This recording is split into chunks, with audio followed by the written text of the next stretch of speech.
Hi everybody, I just thought I'd pop on because I'm doing a little bit of an experiment with charcoal, and I'm going to make some ink, and I'm also going to make a nib to write with. So I'm just here this morning in my kitchen ready to do that, and for this experiment you need a cup of tea because that's always essential. You need something to squash charcoal with, so therefore you need some charcoal. So I've got some charcoal in my tray here. I've got a pestle mortar today, but at forest school we sometimes just use a rock and a piece of wood just to grind it up on. So I've got my pestle mortar here. You also need a little bit of salt, a little bit of vinegar and a piece of paper. Okay, and you might also need a little tub as well. So in the pestle mortar you need to pop your charcoal to start making your ink.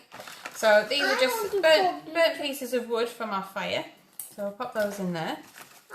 So you don't need very much because we're not making a lot of ink, because ink goes quite far. Okay, so I've got those in there, and then I'm going to grind them up. But because my counter is a little bit loud, I'm going to pop a little cloth underneath it so it doesn't bang around. I'm going to give them a crush. So this is the fun bit. I'm giving them a little bit of a bash. So if you've got a rock or a pebble at home or a brick, you can give it a good crush up in there. And you can see they're getting smaller and smaller. Hi everybody, we're just making some ink today. So, hello. Hi Jenny. There we go. I'm going to go crushing it up. There. There we go. So it might take a little bit of time, but give it a good bash and give it a good crush as much as you can. Okay. So I've done this before with my homemade group, and we made a pirate map on one of the pieces of paper, and it was very effective. We burnt the edges and we used a stick to draw on our pirate map, and it looked very good. I think there's a picture of it on my page somewhere. So now I've crushed it up to a bit of a powder. Ta-da! I'm going to put a little bit of water in. So you only want a little bit at a time, like maybe a teaspoon at a time. Okay, and you give it a mix. I'm going to stop using that big thing there. I'm going to start using a spoon. I don't want to be painting. You don't want to be painting anymore? No. Jack has finished painting. Oh, there we go. Do you want to pop down then, or are you going to just sit and watch? There we go. So it's starting to become a bit of a mush. So I'm going to add a little bit more water in. So it's starting to get a bit glossy now. Don't know if you can see that. It's getting nice and glossy. And it's looking really gloopy. Okay, so we don't want to make it too liquidy at this point because we're going to add something else in. So it's got a nice pulp going on. So we need to add in some salt, and we need to add in some vinegar. Okay, and we need to pop the salt in because that helps it set. So if you're going to make this with berries or with nettle leaves or anything like that, a little bit of salt, so about a 1/4 teaspoon of salt. In it goes. And I've got some vinegar, and that just helps the ink fix to whatever fabric you've got. So that's a bit of a fixer.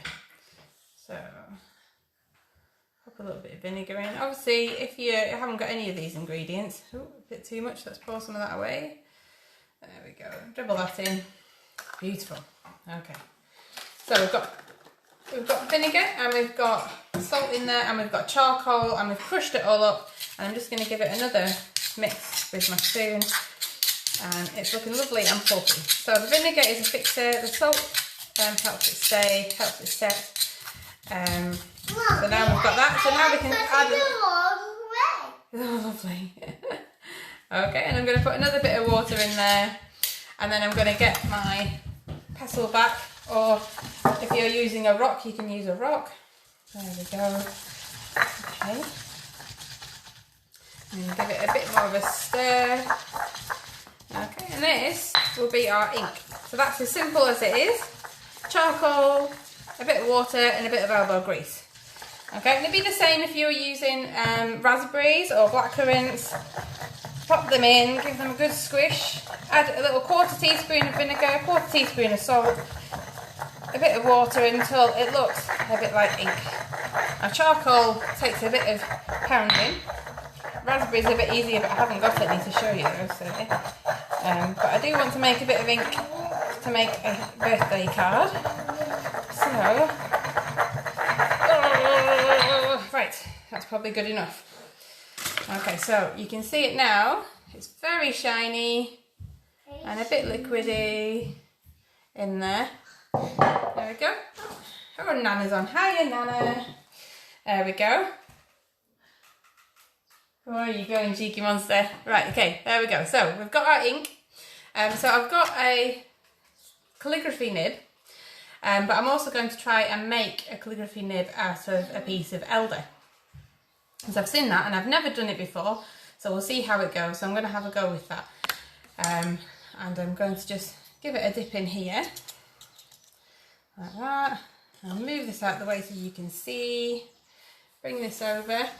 Okay, so you can see, so the ink makes beautiful lines.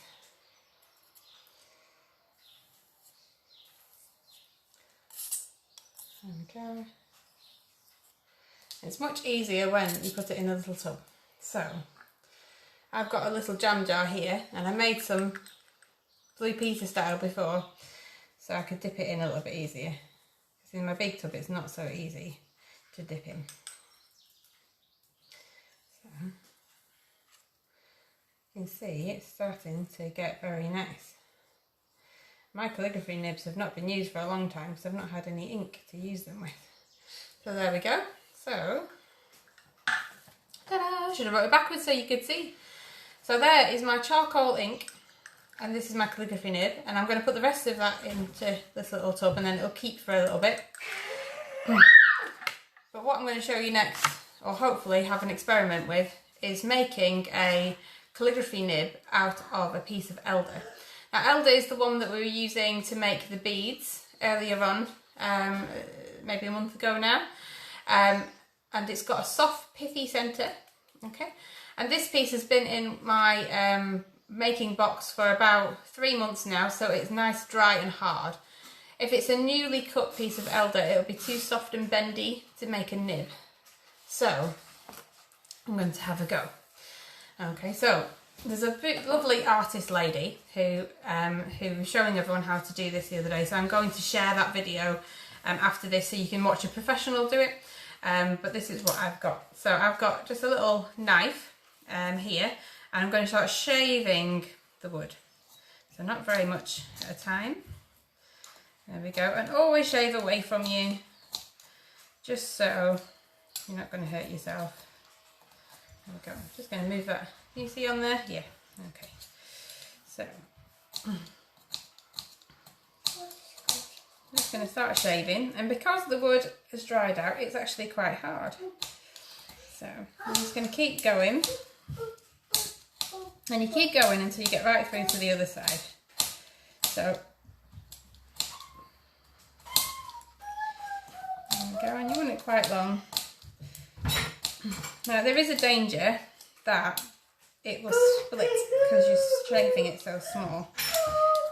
So I imagine that's what's probably going to happen to me, but you can see that the pith, there we go, the pith is just starting to come through there, right in the middle. It's still a little bit soft in the middle. And then just going to peel it off some more. So ideally, if you want to have a go at this, you want to find a piece of elder that is on the floor. And if you look back in the videos, the video with the elder beads has got lovely Lisa, and she is helping you identify the elder. So I'm just going to start going in the sides now.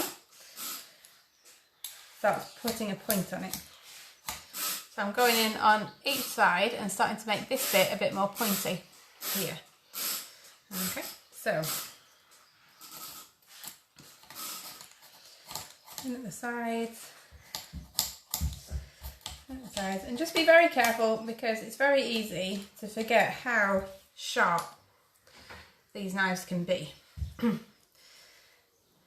especially when you're putting a bit of force on it, you don't want to be in the way of that.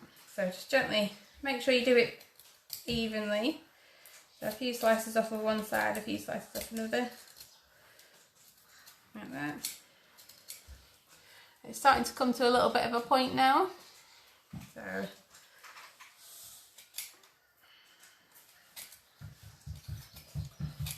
I just want to make that bottom bit a bit thinner, so I'm going to keep going. So there we go. So you can see it's getting really thin now. Okay, and the pith is still just inside, so you can see there's a bit of a colour change in here. That is the pith, and this should help soak up some of the ink and it should help it write. So once I've done that, I'm just going to thin the tip down a bit more at the bottom, because you need it quite thin, so you can see. Ooh. And can you see? There we go. Will it focus in? I'm doing a clean up job. So you can see it's getting very thin. I'm doing a clean up. So it's almost ready to start writing with. So what I need to do first though is I'm just going to move all these shavings out of the way. There we go. And I'm just going to put a split. So it needs to have a split down the centre of the nib, like here. Okay. So you need to have a split down there. I'm doing a clean up job. So I'm just going to do that now. So I'm going to... doing a clean up job. Are you doing a clean up job? Oh, good work. I'm doing a tidy up the kitchen. Yeah. There we go. So I've just put a little split and it's not quite centre, so I'm just going to shave down the sides. And then there's a little cut down the middle. Don't know if you can really see that. But there is a little cut down the middle there. Okay. And then I'm just going to chop off the bottom. Can you see where I'm writing? Just to make it a bit square. Can you see where I'm writing? There we go. And this is the experiment, because I don't know if this is going to work or not, because I've never done this before. But I've always used just because I've got calligraphy pens, I've always just used these ones. But this is a piece of Elder and it should hopefully make a really nice calligraphy pen. So that hasn't taken me very long at all. Must have, I don't know, a few minutes maybe. But it's got a nice divot there, and it's got the pith in the middle because it's Elder, and then it's pointy at the end, and it's got a split right down the sort of nib here. Okay. So I'm going to give it a go. Fingers crossed, eh? Should we give it a go? So I'm going to give it a dip in. Just let the ink soak into it. Let's see if it works. Fingers crossed, eh? Do you reckon I can write hello backwards this time? Oh, it does work. Look at that. Ooh. I'm impressed. There we go. So let's see if I can write hello backwards. So, and...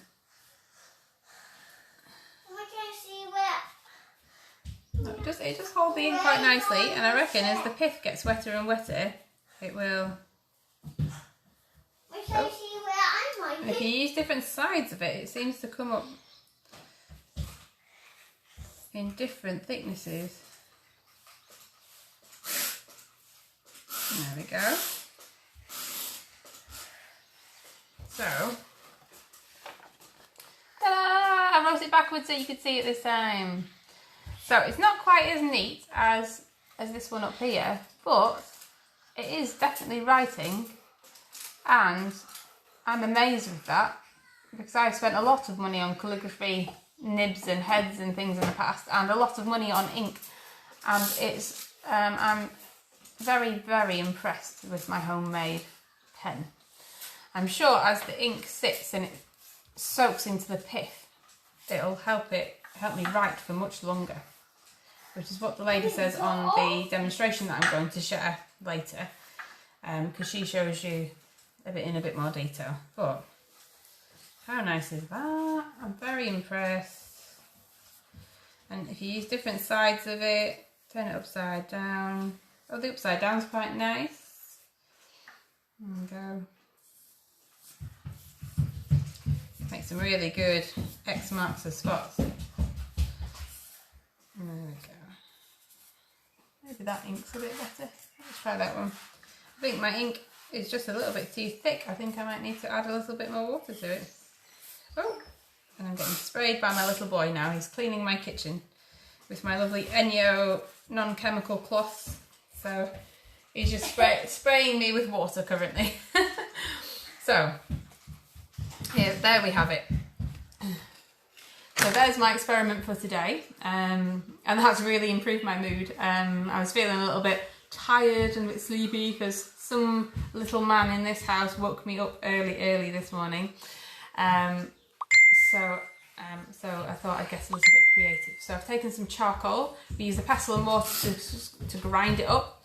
Add a little bit of water, vinegar, salt to it to help it fix and to help stick the colour.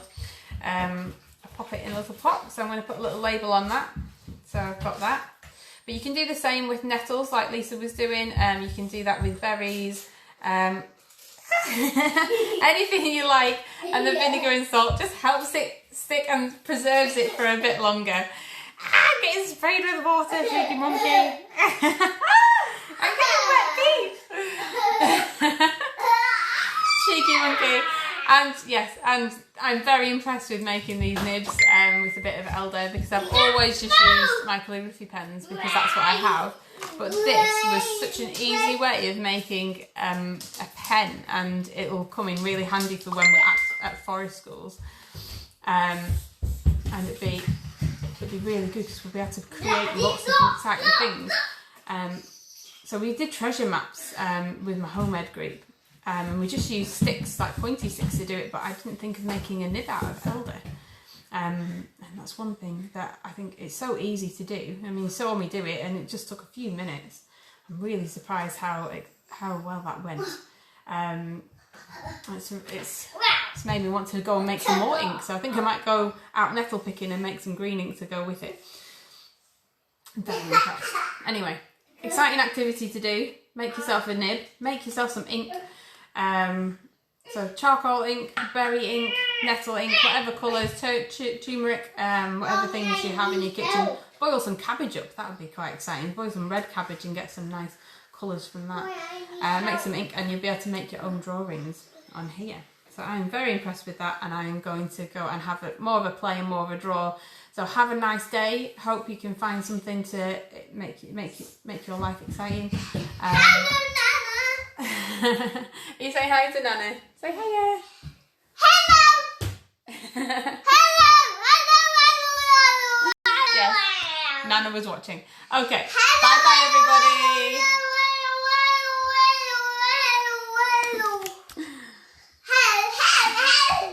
How do I turn it off?